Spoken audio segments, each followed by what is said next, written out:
The essential points in the successful use of the law of assumption are these. First, and above all, yearning, longing, intense burning desire.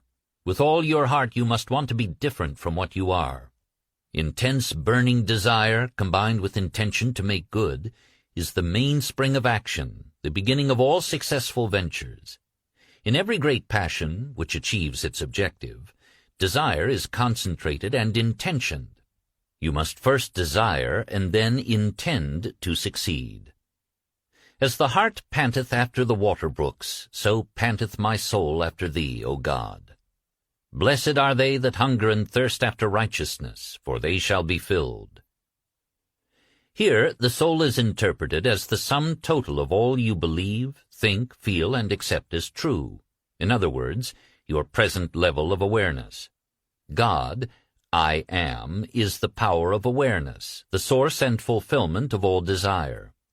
This quotation describes how your present level of awareness longs to transcend itself. Righteousness is the consciousness of already being what you want to be.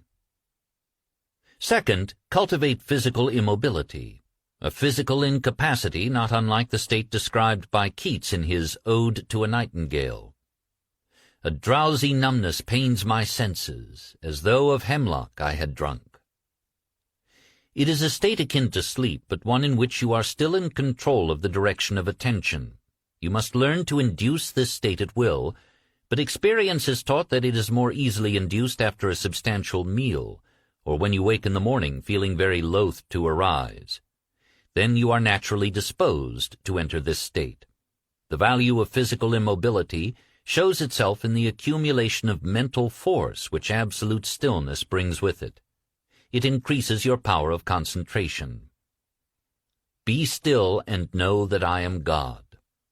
In fact, the greater energies of the mind seldom break forth save when the body is stilled and the door of the senses closed to the objective world.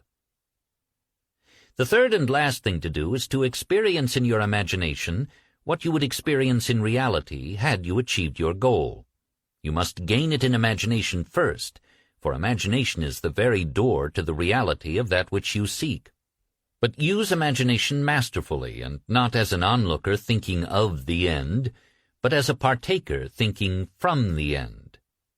Imagine that you possess a quality or something you desire which hitherto has not been yours. Surrender yourself completely to this feeling until your whole being is possessed by it. This state differs from reverie in this respect. It is the result of a controlled imagination and a steadied, concentrated attention, whereas reverie is the result of an uncontrolled imagination, usually just a daydream. In the controlled state, a minimum of effort suffices to keep your consciousness filled with the feeling of the wish fulfilled. The physical and mental immobility of this state is a powerful aid to voluntary attention and a major factor of minimum effort. The application of these 3 points, 1. Desire, 2. Physical immobility, 3. The assumption of the wish already fulfilled, is the way to at-one-ment or union with your objective. The first point is thinking of the end with intention to realize it. The third point is thinking from the end with the feeling of accomplishment. The secret of thinking from the end is to enjoy being it. The minute you make it pleasurable and imagine that you are it, you start thinking from the end.